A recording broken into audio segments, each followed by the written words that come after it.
Hello, everyone. You know, the art of design is so basic that we don't even realize how important it is to our daily lives, whether it's the clothes that you wear, the shoes that are on your feet, or the chair that you sit on. I'm Gloria Greer, and we are in downtown Los Angeles at what I call the Palace of Design, the Fashion Institute of Design and Merchandising. So come with us as we explore the art of design. The Michael H. Lord Gallery in Palm Springs is proud to support public television. Learn more about our paintings, photography, and sculpture at michaelhlordgallery.com or at our North Palm Canyon location. Michael H. Lord Gallery, an oasis of contemporary art since 1978. Thanks also to Palm Springs Life for 50 years, California's prestige magazine. The Palm Springs Air Museum, a nonprofit educational institution whose mission is to exhibit, educate, and eternalize combat aircraft and our veterans. In addition to flying aircraft, artwork, and library sources, perpetuate American history for future generations. The Camelot Theaters, bringing you retrospective, documentary, and art films, foreign, and award-winning motion pictures. And the following supporters of public television and this program.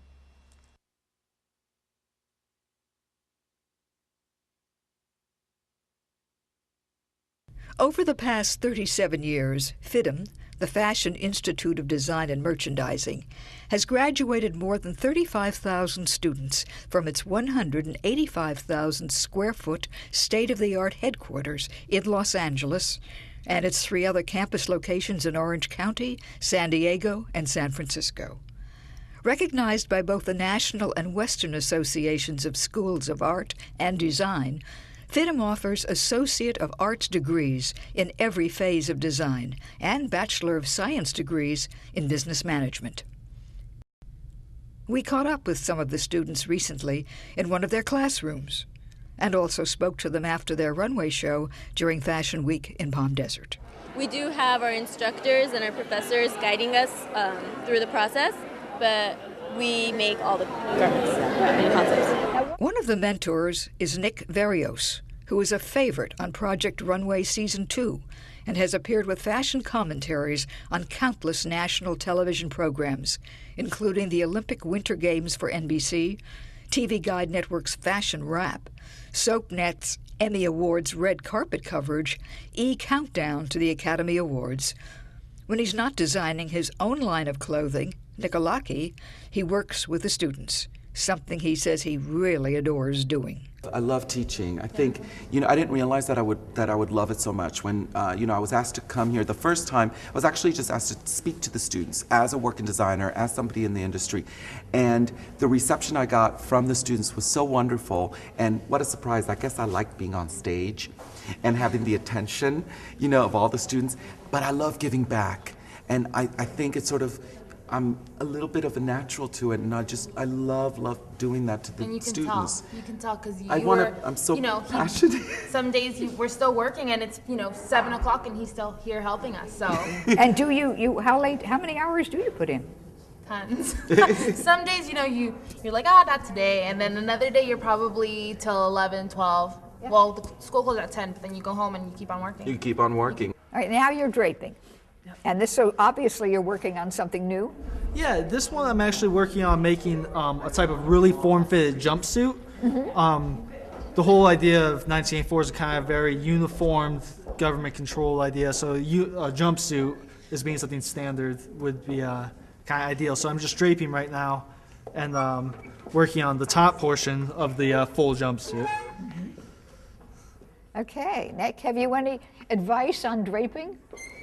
I think, I really love that Charles drapes most everything. A lot of people do not, and they go right into paper first using blocks. But a lot of the times, Charles is really, I think he's a fan, and he loves draping, the artistry of draping. And not many people, it's sort of a lost art in a way, but I like that because he can manipulate the fabric, and especially Charles is really an artist when it comes to piecing things together. But you start, now this is the muslin that you start with, and then you use the actual fabric.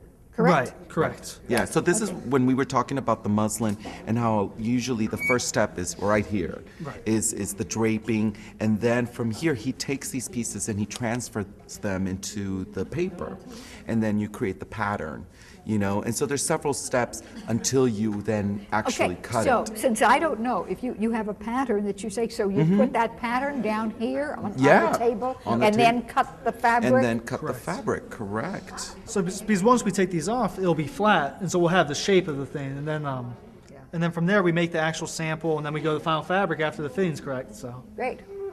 Yeah, and it's very accurate when you get that. And I know that Charles likes this as well. I think it's kind of fun to do the draping and then see where you messed up, because the draping isn't perfect per se, and then you perfect it by using the technical skill that you've learned through the pattern making. So you correct it, and maybe because I just don't have a life, but I think it's so much fun when you're like, ooh, I made a mistake here, let me fix it. And it sort of like makes my hair stand up. And Well, I know you that love Charles what you're doing, Yeah, and you love I know what- that he loves it too. And Yeah. he does. You can tell. You don't want to bother Charles because he's very concentrating, and you just, I want to come up to him and ask him a question, but he's there cutting, and, he's just concentrating. He's like this. I get in my zone. Yeah, he gets in his zone, and you can tell you're like, don't even come in my zone right now. Give me 2 minutes. I just learned that you made this very interesting fabric of the pants. Yeah. How do you make a fabric? I know this is the design school or the fashion design of fashion and merchandise. How do you do that? Well, actually, I've been silk screening for years, even before I came out here. And I didn't make the fabric as much as I printed it. So it's my own design for the print. I took a picture of my friend. I bought a gas mask, and I took a picture of her wearing it. The whole point of my collection is kind of this idea that you're being watched. And so that's why I want faces all over the clothes. But yeah, so I actually burnt the screen, and then I printed the fabric all myself. So. Okay, and what inspired you to do that? I was basing the whole thing kind of off of, I was basing the whole collection off of George Orwell's 1984. And that's why there's faces everywhere, because it's the whole idea that you're always being watched. This is what makes, especially the debut students, we've handpicked these students to be in this program. So these are truly the creme de la creme. These are the students who got the fundamentals that FIDM gives them, and they ran with it. Because there are some students who don't really grasp it, and they just continue. But these are the creme de la creme who really just got it and then ran it. I mean, as you've heard with a lot of the other students, the other designer students, they didn't know how to sketch, they didn't know how to do patterns. FIDM taught them that, and then they've gone so far. Now they're making a whole collection, and that's just in what, 2-3 years? In a short time, 2-3 years. I mean, if they can do that in 2-3 years. Well, you went through it, so you went through the same thing. The same thing. I didn't really know how to sew. I mean, I came from a background, my dad is Greek and my mom is Venezuelan, but my dad was not about to teach his firstborn, to sew. So I had no idea. I didn't know patterns. I didn't know sketching. But what I did know is I wanted to be a complete designer. And I think a lot of these students also, they know that. And to me, the complete designer knows this, knows the pattern making, everything. So then in 5, 10, whatever, how many years, when you have your own company, when you tell your employees what to do, it comes from a place where you know what you're talking about. In commemoration of the 50th anniversary of Barbie, I know that the entire debut class was given an opportunity to design for Barbie. And it was an around the world tour, is that it? Yes, Barbie went around the world. And what did you design? Well, in the month of August, Barbie travels to Milan for La Scala Opera, so she's a guest of honor, and I made her an opera gown. Tell me about that. I love Barbie, and I always played with Barbie, so it was really cool to be Yes. chosen to design for Barbie. So you made the design, and then it was copied by Mattel, or what? How did it work? Well, I sent the design over to Hong Kong so that they could make the one-of-a-kind Barbie doll, but I made the dress. So. Well, I'm wondering, is this something that the school arranged for you to be able to do? Oh, yes. Isn't that terrific? Yeah. Now I see you're working on the sketch as well. I'm working on the sketch. Well, do you start with a sketch? Normally I do, just because I need to know the proportions of what the dress will look like. And then when I start making it is when I'll change it and then finalize the sketch. And I'm wondering, we talked about hand sketching, but what about computers? Do you do design on computer? Most of the actual design work I do is completely done on Adobe Photoshop and Adobe Illustrator. I'll sketch out, I do a lot of sketches out by hand, and then I'll render them in all the different fabrics and whatnot in the computer. The nice thing about doing it in the computer is after you fill in the clothes and whatnot, you can always change the colors, or like as you're doing it, you can just play around with it. Whereas when you're hand sketching and doing stuff with markers, you are a lot more tied down. Like once it's on the paper, it's on the paper. So I enjoy working on the computer a lot more. You know, when I was a little girl, I loved playing with paper dolls. And this isn't a paper doll, it's actually a sketch by Brenda, and her gown is right behind Brenda and Nick over there, which this is very much like it. Actually, that has the roses on top, this has the jewels. And here are all your paper dolls. I love them. All right, you have a jacket that'll go over this. Is that the same dress or just another dress? Yeah, it's the same dress. I wanted to play with a lot of layers, so this has a sweater vest and then another vest put on top of that one. Okay. Now you're pinning this, you're working on this? Yeah, I'm actually I'm just hand sewing, tacking things down just so it looks pristine and just ready for the runway. Right. Yeah. So you're hand tacking this to lift it up? Yeah. Wow. I love the concept, don't you, Gloria? I the do. Wool, is it Angora? Yeah, it's Angora. And then This the bugle beaded fabric. What made you decide to do that? I mean, that's something one does not see. Right. Yeah, the combination is really very interesting because this is very dressy and this is tailored. Right. Yeah. I just love playing with textures, and I wanted to take a dressy fabric and dress it down so that she can wear it on the street. Well, you wouldn't wear that during the day on the street, though. I don't Would see you? why not. Why not? I don't know. Start a new trend. Yeah. That's what designers are for. Exactly. What is the most exciting part of being here at this school? Probably all the. We're just learning a lot. We're learning a lot about fit and pattern drafting and draping, and we're learning how to put together a collection.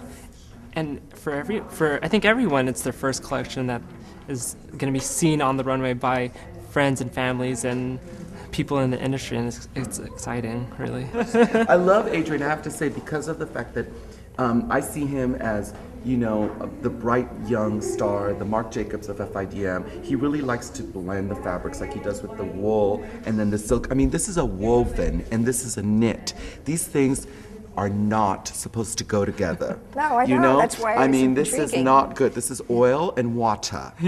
And he did it, and he did it seamlessly. If you even notice, when you turn around the gown, you barely even see a side seam. You don't see There it. is a side seam there, but he's done it so well and constructed it so well that you don't even see it. It looks like one continuous fabric, which is a testament to his construction. So how long did it take you to learn to construct like this? Oh, gosh. I'm sure when you started, you would know that the seam was there. I learned how to sew the first day I came here to FIDM, so a little over 2 years ago when I came. I didn't know how to sew. I didn't know how to sketch before I came here.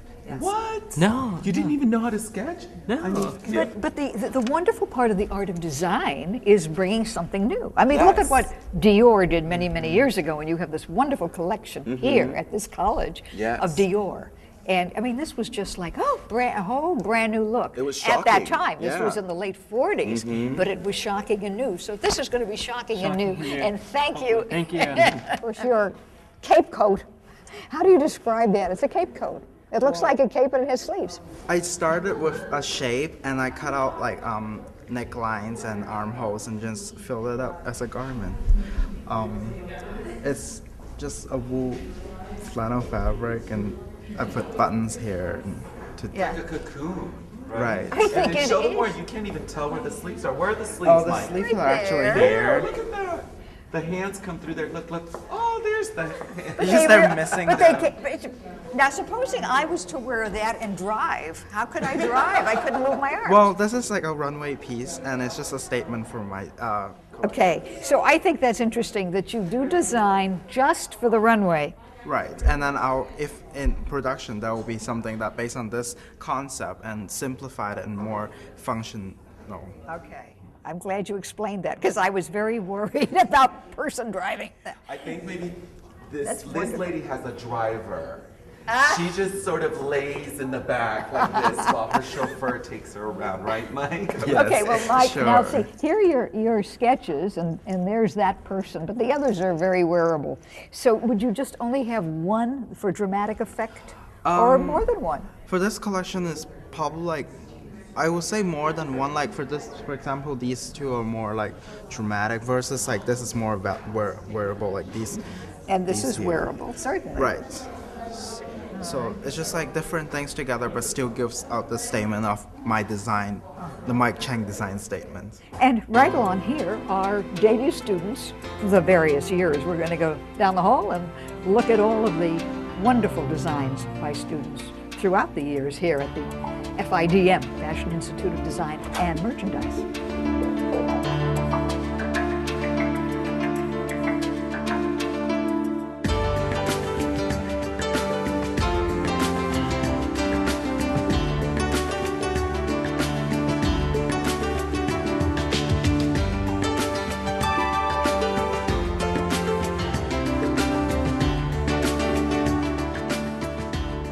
One of the many courses taught here at the Fashion Institute of Design and Merchandising is getting ready to, sell a project at a store, merchandising.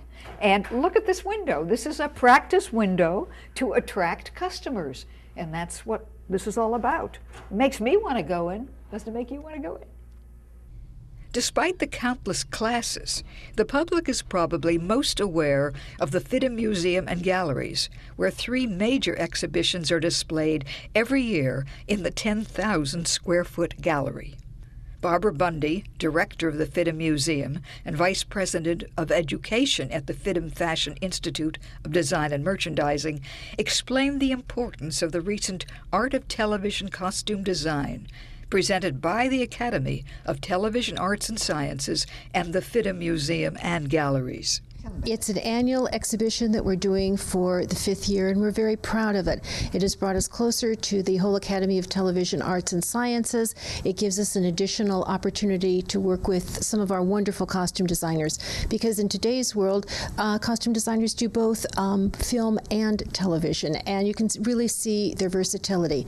We also look at this exhibition as an educational exhibition for our students. It gives them the opportunity to see the type of work that costume designers do for television and the breadth of the work, because it's not only period, but so much of it is, in today's world, contemporary, but contemporary with very special touches that work on television.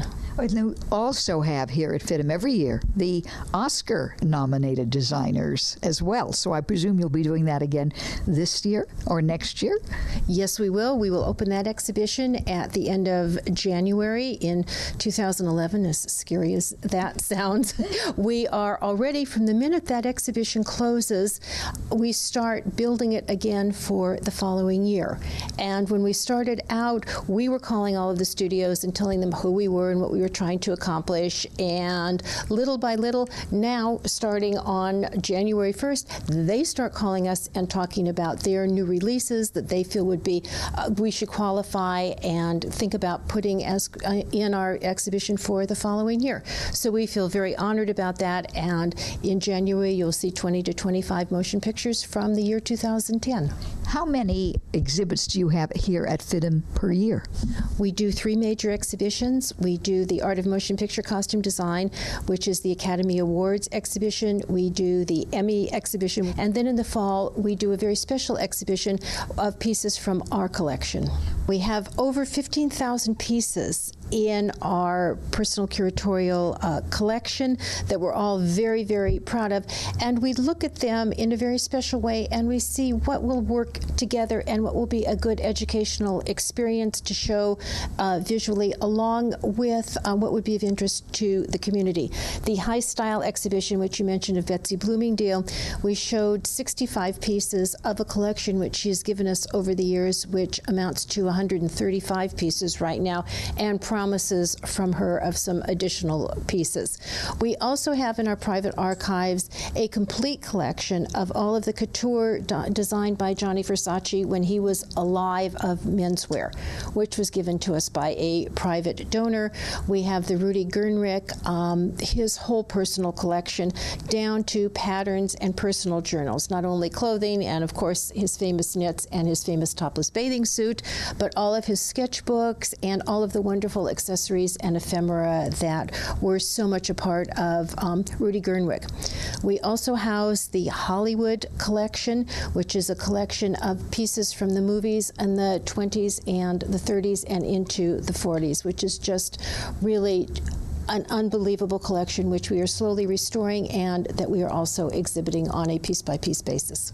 The campus in downtown Los Angeles houses one of the nation's finest costume collections, dating from the 18th century, as well as ethnic costumes and special selections from international designers of the past and present. With 15,000 costumes in the permanent collection and the study collection used by students and teachers for hand-on inspection and instruction, FIDM has the largest fashion library on the West Coast.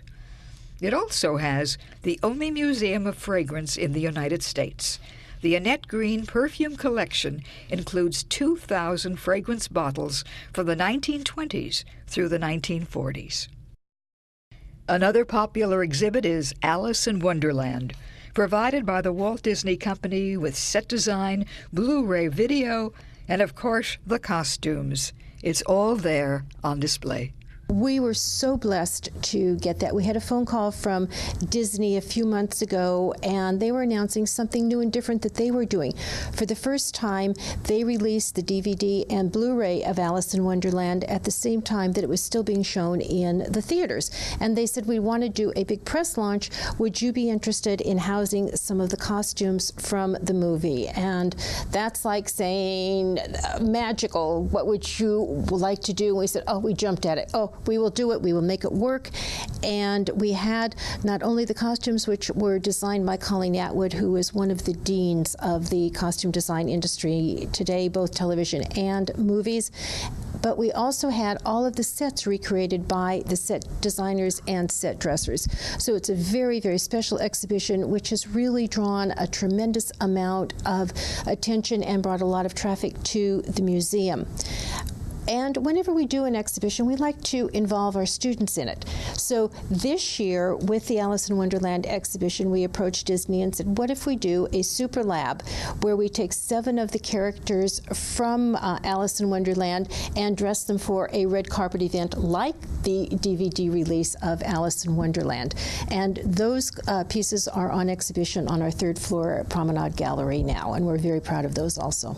Well, I hope you enjoyed your visit to the Fashion Institute of Design and Merchandising, and you also had an opportunity to meet some of the designers that you're going to hear a great deal about in years to come. So be with us next time as we continue to explore the arts.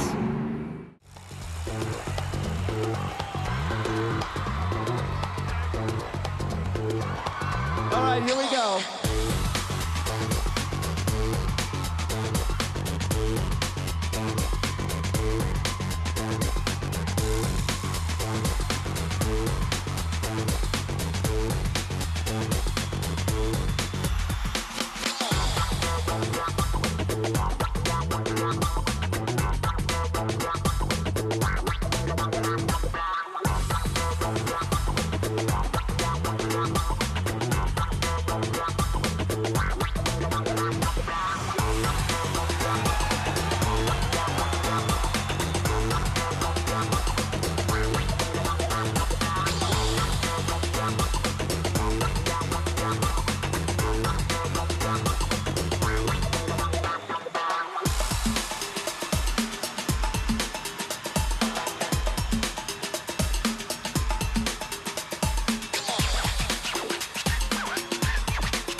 Michael H. Lord Gallery in Palm Springs is proud to support public television.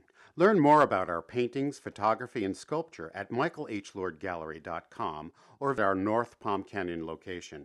Michael H. Lord Gallery, an oasis of contemporary art since 1978. Thanks also to Palm Springs Life for 50 years, California's prestige magazine.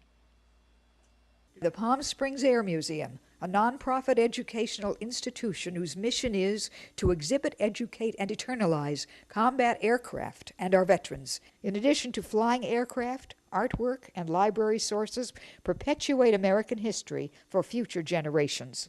The Camelot Theaters, bringing you retrospective, documentary, and art films, foreign and award-winning motion pictures. And the following supporters of public television and this program: